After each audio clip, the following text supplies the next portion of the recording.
செய்திகள் தொடர்கின்றன. தட்டாஞ்சாவடி பாக்கமுடியான்பட்டு ஏர்போர்ட் சாலையை சீர் செய்ய வலியுறுத்தி இந்திய கம்யூனிஸ்ட் கட்சியின் தட்டாஞ்சாவடி தொகுதி குழு சார்பில் ஆர்ப்பாட்டம் நடத்தப்பட்டது. உழவர்கரை நகராட்சிக்கு உட்பட்ட தட்டாஞ்சாவடியின் பாக்கமுடியான்பட்டு ஏர்போர்ட் சாலை. இந்த சாலையில் கருங்கல் ஜல்லி போட்டு செம்மண் அடித்து அதற்கு பின்னர் ரோடு போடாமல் கிடப்பில் போடப்பட்டுள்ளது. காற்று காரணமாகவும் வாகனங்கள் சென்று வரும் பகுதியில் செம்மண் பறந்து வியாபாரிகளும் பொதுமக்களும் மாணவ மாணவியர்களும் பெரிதும் பாதிக்கப்படுகின்றனர். எனவே இந்த சாலையை உடனே சரி செய்ய வலியுறுத்தி இந்திய கம்யூனிஸ்ட் கட்சி தட்டாஞ்சாவடி தொகுதி குழு சார்பில் ஆர்ப்பாட்டம் நடைபெற்றது. இந்த ஆர்ப்பாட்டத்திற்கு தட்டாஞ்சாவடி தொகுதி செயலாளர் முருகன் தலைமை தாங்கினார். கட்சியின் தேசிய குழு உறுப்பினர் நாரா கலைநாதன், மாநில குழு உறுப்பினர் கே சேது செல்வம், ஹேமலதா, துணை செயலாளர் கருணாகரன், ராமு, பொருளாளர் கனகராஜ், செடியன், சேகர், சிவா, பாலாஜி, மோகன், நாகராஜ், ரவிச்சந்திரன் உள்ளிட்ட பலரும் இந்த ஆர்ப்பாட்டத்தில் கலந்து கொண்டனர். புதுவையில் ரவுடிகளை ஒடுக்குவது தொடர்பான போலீசார் பொதுமக்கள் நல்லுறவு கூட்டம் லாஸ்பேட்டை விவேகானந்தா பள்ளியில் நடைபெற்றது. புதுவையில் கடந்த சில வருடங்களாக நாளுக்கு நாள் கொலை, கொள்ளை, வெடிகுண்டு கலாச்சாரம் பெருகி வருகிறது. இதனை தடுக்கும் பொருட்டு முதல்வர் தலைமையிலான ஆலோசனை கூட்டம் நடைபெற்றது. அதன்படி புதுவை மாநிலத்தில் அரங்கேறி வரும் குற்றங்களை தடுக்க புதிதாக பொறுப்பேற்ற ஐஜி ரன்வீர் சிங் கிருஷ்ணியா உத்தரவிட்டார். இந்த நிலையில் லாஸ்பேட்டை காவல் நிலைய இன்ஸ்பெக்டர் ரங்கநாதன் தலைமையில் விவேகானந்தா பள்ளியில் நேற்று இரவு போலீசார் பொதுமக்கள் நல்லுறவு கூட்டம் நடைபெற்றது. இதில் சப் இன்ஸ்பெக்டர்கள் கிருஷ்ணராஜ், செல்வராஜ் உள்ளிட்ட போலீசார் மற்றும் அப்பகுதி பொதுமக்கள் பலரும் கலந்து கொண்டனர். இதில் ரவுடிகளை ஒடுக்குவது குறித்த பல்வேறு கருத்துக்களை பொதுமக்கள் கூறினர். அவர்களது கருத்துக்களை ஏற்ற போலீசார் ரவுடிகளினால் ஏற்படும் குற்றச் சம்பவங்களை தடுக்க அனைத்து நடவடிக்கையும் எடுக்கப்படும் என தெரிவித்தனர். புதுவையில் செக்யூரிட்டியாக பணியாற்றிய சென்னை வாலிபர் கழுத்தை அறுத்து தற்கொலைக்கு முயன்றார். அவரை அக்கம் பக்கத்தினர் மீட்டு மருத்துவமனையில் அனுமதித்துள்ளனர். சென்னை பழவந்தாங்கல் முதல் பாரதிதாசன் வீதியைச் சேர்ந்தவர் அருள்மணி, வயது 35. இவர் புதுவையில் உள்ள தனியார் நிறுவனத்தின் மூலம் கடற்கரை சாலையில் உள்ள கெஸ்ட் ஹவுஸில் செக்யூரிட்டியாக வேலை பார்த்து வந்தார். கடந்த 3 மாதங்களாக வேலை செய்து வந்த அருள்மணி கடந்த மாதம் சென்னை சென்றுள்ளார். பின்னர் 3 நாட்களுக்கு முன் புதுவை திரும்பினார். நேற்று முன்தினம் வேலைக்கு சென்ற அருள்மணி காணப்பட்டுள்ளது. இதனால் நேற்று வேலைக்கு செல்லாமல் செக்யூரிட்டி நிறுவனத்திலேயே தங்கியுள்ளார். இந்த நிலையில் நேற்று இரவு அருள்மணி கழுத்து அறுபட்ட நிலையில் வீட்டில் கிடந்தார். உடனே அக்கம் பக்கத்தினர் உருளையன்பேட்டை போலீசாருக்கு தகவல் தெரிவித்தனர். சம்பவ இடத்துக்கு வந்த போலீசார் அருள்மணியை மீட்டு அரசு பொது மருத்துவமனையில் சிகிச்சைக்கு அனுமதித்துள்ளனர். அங்கு அவருக்கு தீவிர சிகிச்சை அளிக்கப்பட்டு வருகிறது. இதுகுறித்து உருளையன்பேட்டை இன்ஸ்பெக்டர் ரகுநாயகம் தீவிர விசாரணை நடத்தி வருகிறார். இந்த சம்பவம் குறித்து சென்னையில் உள்ள அவரது குடும்பத்துக்கு தகவல் தெரிவிக்கப்பட்டுள்ளது. தொழிலாளர் நலச்சங்கத்தை நல வாரியமாக மாற்ற வேண்டும் என்பது உள்ளிட்ட கோரிக்கைகளை வலியுறுத்தி புதுவை பிரதேச ஆட்டோ ஓட்டுநர்கள் மற்றும் உரிமையாளர்கள் சங்கத்தினர் சட்டசபை நோக்கி ஊர்வலமாக சென்றனர். புதுவை பிரதேச ஆட்டோ ஓட்டுநர்கள் மற்றும் உரிமையாளர்கள் சங்கத்தினர் வாகனங்களுக்கான இன்சூரன்ஸ் கட்டண உயர்வை வாபஸ் பெற வேண்டும், பெட்ரோல் டீசல் விலை உயர்வை கட்டுப்படுத்த வேண்டும், 8ஆம் வகுப்பு தேர்ச்சி பெறாத நிலையில் ஆட்டோ ஓட்டி பிழைக்கும் தொழிலாளர்களுக்கு பேட்ஜ் வழங்க வேண்டும், விபத்து கால நிதியை ரூபாய் 2 லட்சமாக உயர்த்த வேண்டும், ஆட்டோ தொழிலாளர்களுக்கு தனியாக நலவாரியம் ஏற்படுத்த வேண்டும் என்பது உட்பட பல்வேறு கோரிக்கைகளை வலியுறுத்தி அண்ணா சிலை அருகிலிருந்து ஆட்டோ ஓட்டுநர்கள் மற்றும் உரிமையாளர்கள் காக்கி சீருடையுடன் சட்டசபையை நோக்கி ஊர்வலம் நடத்தினர். ஊர்வலத்திற்கு சங்க கௌரவ தலைவர் முருகன் தலைமை வகித்தார். சிஐடியு செயலாளர் கே முருகன், பொதுச் செயலாளர் சீனிவாசன், துணை பொதுச் செயலாளர் பிரபு ஆகியோர் முன்னிலை வகித்தனர். ஆட்டோ சங்க நிர்வாகிகள் மதிவாணன், மணவாளன், சேகர் உட்பட பலரும் கலந்து கொண்டனர்.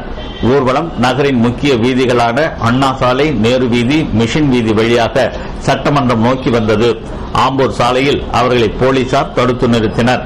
அங்கு தங்களது கோரிக்கைகளை வலியுறுத்தி ஆட்டோ ஓட்டுநர்கள் மற்றும் உரிமையாளர்கள் கோஷம் எழுப்பினர்.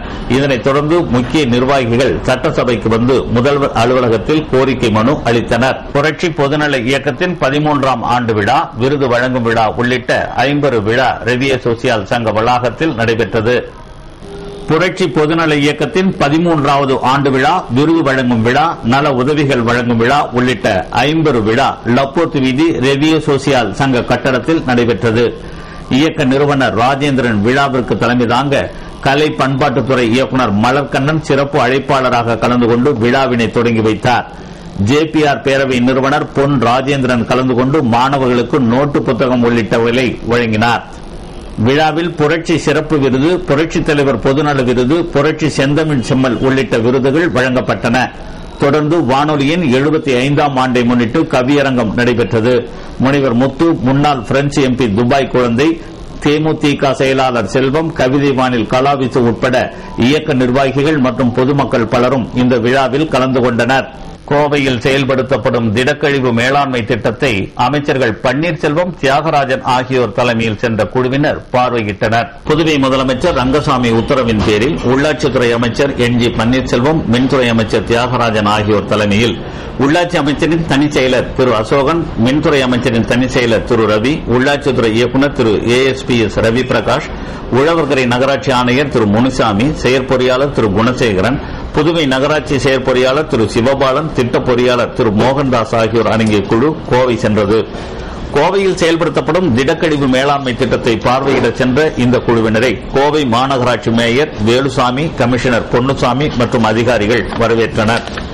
அதைத் தொடர்ந்து மாநகராட்சி அலுவலகத்தில் திடக்கழிவு மேலாண்மை திட்ட செயல் விளக்க கூட்டம் நடைபெற்றது.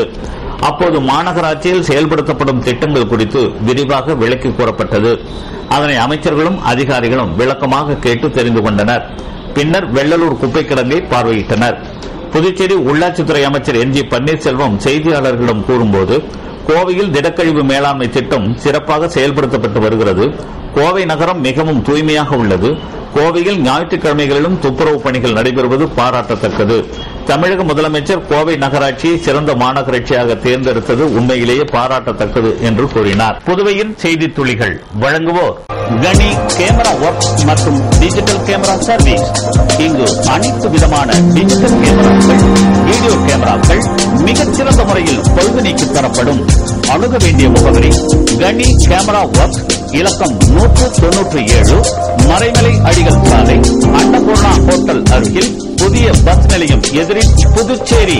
தொலைபேசி 9865387730. கனி கேமரா ஒர்க் மற்றும் டிஜிட்டல் கேமரா சர்வீஸ். இனி காணலாம் ராகவா வழங்கும் புதுவையின் செய்தி துளிகள்.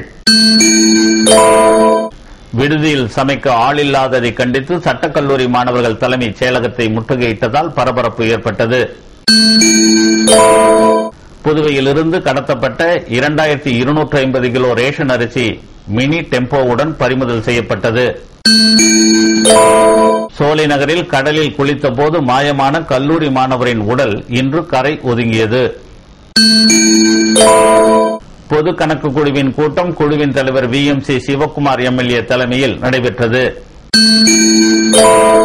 உலக அமைதி தினத்தை முன்னிட்டு ஏம்பலம் பகுதி அரசு மற்றும் தனியார் பள்ளிகளில் மௌனம் அனுசரிக்கப்பட்டது. டீசல் விலை உயர்வை கண்டித்து காரைக்காலில் உள்ள 10,000 மீனவர்கள் 2 நாள் வேலை நிறுத்த போராட்டத்தில் ஈடுபட்டுள்ளனர். புதுவையில் உள்ளாட்சி தேர்தலை நடத்துவதற்கு 5 மாதம் அவகாசம் கேட்டு அரசு சார்பில் உயர்நீதிமன்றத்தில் மனு தாக்கல் செய்யப்பட்டுள்ளது. புதுவை பிரெஞ்சு ஆய்வு நிறுவனத்தின் முனைவர் பட்ட ஆய்வாளர்களுக்கான 2 நாள் ஆய்வரங்கம் துவங்கியது.